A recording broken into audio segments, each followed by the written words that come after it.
फागुन महीना चढ़ल खुमारी, गली गली उड़ेला रंग गुलाबी।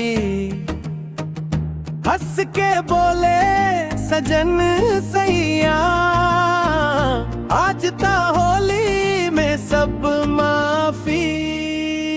मुखड़ा कुर्ती टाइट होता राजा होली में,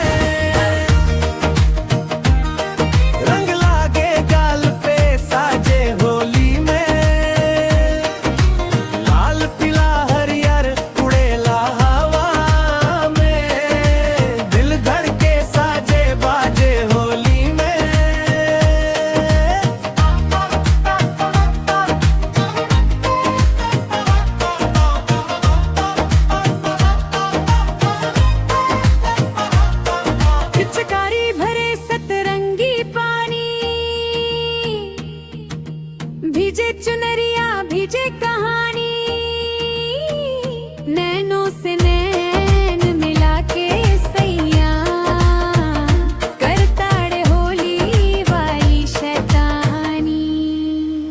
मुखड़ा कुर्ती टाइट होता राजा होली में, मस्त जवानी झलके होली में।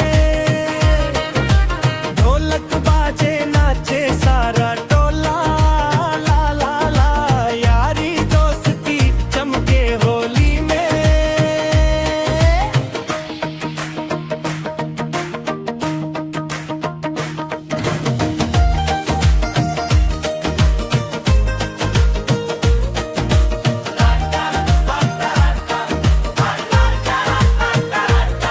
ना मानो बुरा रंग है बहाना, दिल से दिल को आज मिलाना। हंसी ठिठोली मीठी बाती, होली में बस प्यार लुटाना। छप्पर व नीचे